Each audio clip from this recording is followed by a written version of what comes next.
नमस्कार, आप देख रहे हैं मिथिला दस्तक। आज हम मधुबनी जिला के राजनगर प्रखंड अंतर्गत करैया पूर्वी पंचायत में पहुंचे हैं और यहां हम आपको ऐसे शख्स से मिलाने जा रहे हैं जो पंचायत समिति क्षेत्र संख्या 3 से अपनी उम्मीदवारी दे रहे हैं। रामानंद जी, आपको मिथिला दस्तक पर स्वागत है।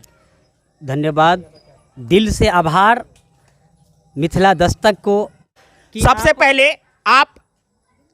पंचायत समिति पद के लिए अपनी उम्मीदवारी जताने जा रहे हैं, तो आप पंचायत में किस प्रकार की योजनाओं को लेकर के आ रहे हैं ताकि जनता आपके बातों से सहमत हो सके? देखिए, मेरा जो नारा है उस नारा को मैंने जो दिया है कि शुद्ध आहार, स्वस्थ विचार और समृद्ध समाज। शुद्ध आहार यानी हम कोशिश करेंगे कि लोगों को किस तरह से उनको शुद्धता का जो सामान उनको लोगों तक पहुंच सके। शुद्धता मतलब कहने का मतलब है कि उनको स्वच्छ वातावरण, स्वस्थ विचार में हम जो सो उनको जो सो लेकर के चलेंगे। हमने विकास का जो वादा रखा है कि समाज में सबसे पहले फैले कुरीति को हम दूर करने का कोशिश करेंगे। चूँकि यहाँ समाज भेदी का जो तंत्र चल रहा है, उस तंत्र को पंचायत में जो अराजकता का माहौल है, उस माहौल को मैं पंचायत समिति पद अगर जीतता हूँ तो उस चीज़ को हम पहले दूर करने का हम कोशिश करेंगे और जन जन को सद्भाव में ला करके स्वास्थ्य सुविधाएं को उनके घर तक एकदम समय सदुपयोग में उनका जो सो स्वास्थ्य सुविधाएं उनके घर तक पहुँचे, इस पर हमारा खासा फोकस रहेगा और जन का जो व्यक्तिगत सरकारी सुविधा है उनको पहुंचाने का मेरा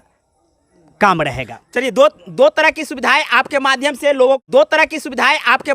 लोगों को मिलेगी यदि आप पंचायत समिति बनते हैं। तो तीसरा मुद्दा है शिक्षा को लेकर कि आपकी क्या राय है ताकि आपके क्षेत्र के बच्चे सही शिक्षा ले सके और उनको सही शिक्षा दिलाने के लिए आप क्या क्या करेंगे? मैं शिक्षा समिति का विगत पंचवर्षीय में सदस्य रहा हूं और उत्क्रमित मध्य विद्यालय का मैं अध्यक्ष भी रहा हूं और मेरा प्रयास रहा है उसमें उस शिक्षा समिति जो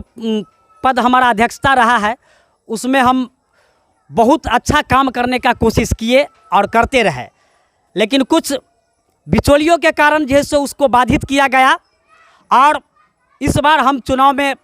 आए हैं। फिर से जनता का मैं भरपूर समर्थन प्राप्त करके आऊँगा और शिक्षा के सुधार में वो बेहतरीन हम मुकाम हासिल करेंगे जो आज तक 70 बरस में कम से कम नहीं हुआ, उस चीज़ को हम करेंगे। क्योंकि दलित वर्ग यहाँ समग्र कम से कम 300 घर है यहाँ पर दलित, जिसमें शिक्षा का जो है सो वो पहुँच बहुत ही नगण्य अवस्था है अभी भी, और हमने चाहा है कि स्कूल तक पहुँचे। लोगों में गलत जो शिक्षा के प्रति गलत भावना का जो विकार उत्पन्न हुआ है उसको दूर करने का हमने कोशिश किया, जिसके चलते विरोधियों से हम कई तरह के प्रताड़ना भी झेले हैं, लेकिन उसका गम नहीं। आगे मैं निरंतर शिक्षा व्यवस्था को सुदृढ़ और सुगम बनाने का मैं काम करूंगा। लगातार आप इस बात को उठाते रहे हैं कि शिक्षा व्यवस्था हो या स्वास्थ्य व्यवस्था हो या जन समस्याएं, सड़क हो, बिजली हो, इन तमाम समस्याओं को आप जब वार्ड के क्षेत्र तक रहे हैं तो इतने समस्याओं को झेले हैं। जब आप पंचायत समिति के क्षेत्र में जाएंगे तो आपकी दायरा तो बढ़ जाएगी, तो ऐसे में कैसे समायोजित कर पाएंगे इन कामों को? होता क्या है, कई पंचायत समिति आते हैं, मैं उनका नाम नहीं लेता हूँ, पंचायत समिति जीत करके जाते हैं, बशर्ते हाउस में उनका बोलती बंद हो जाता है। प्रखंड हाउस में, प्रमुख हाउस में उनका बोलती बंद हो जाता है।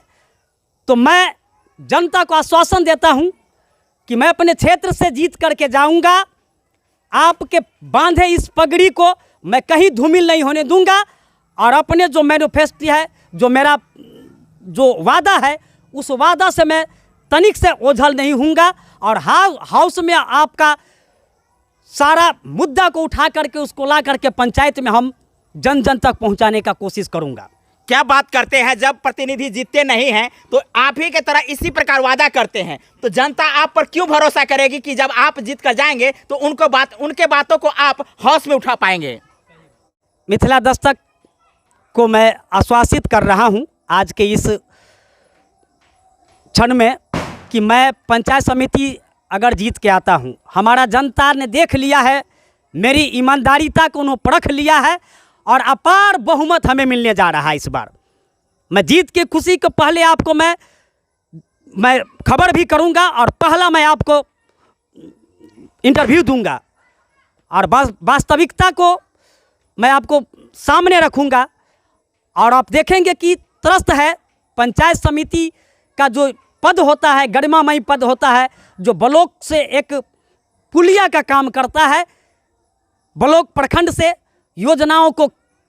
क्रिएट करके जनता को पंचायत में देना और उसको मुखिया से क्रियान्वित, वार्ड सदस्य स्तर तक क्रियान्वित करवाना होता है और कुछ अपने स्तर पर जो अपना पर्सनल योजना उसको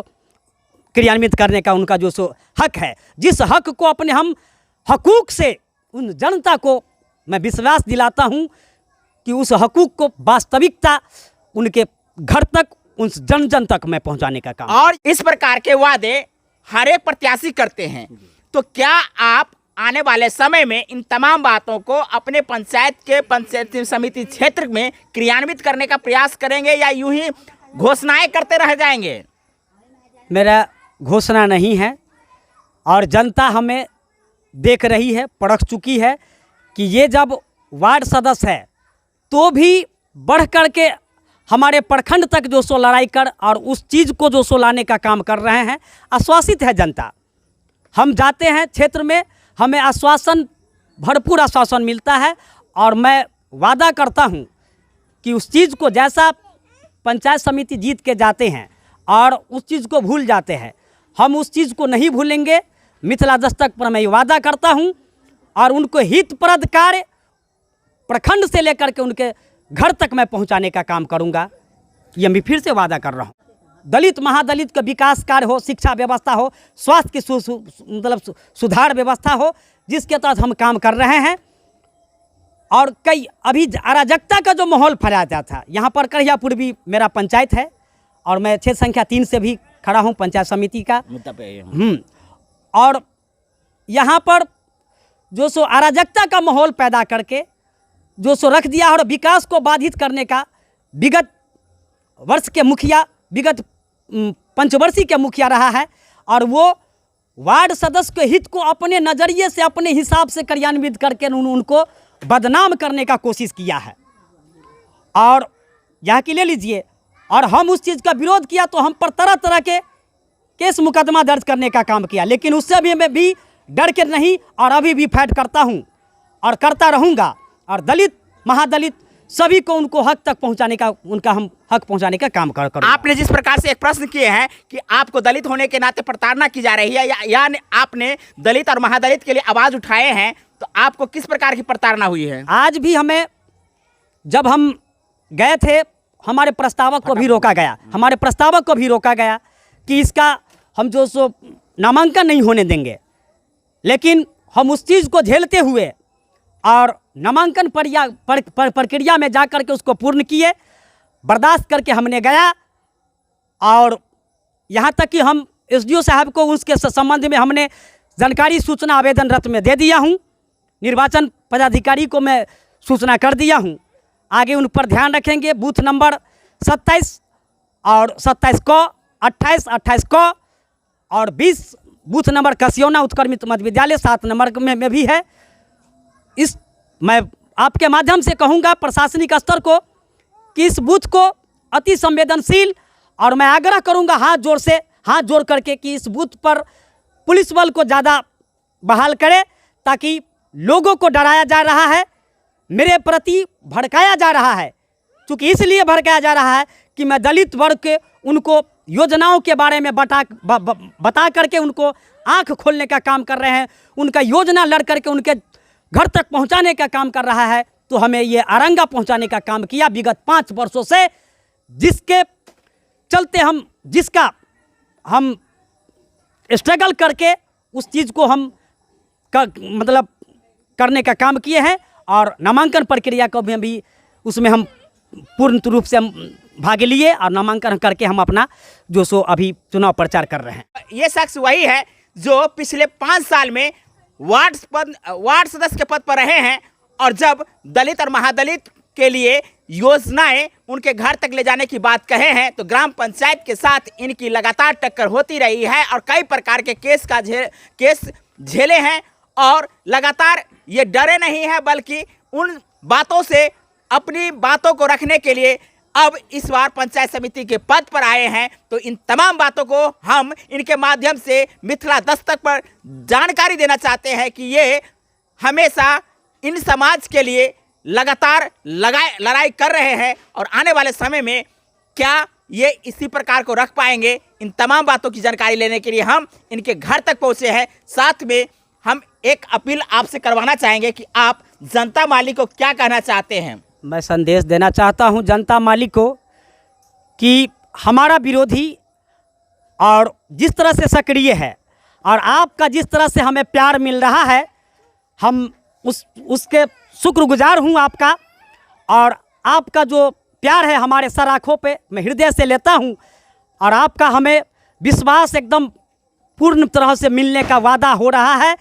हमें उम्मीद एकदम गदगद है मेरा अच्छा सीना कि हमें एकदम जीत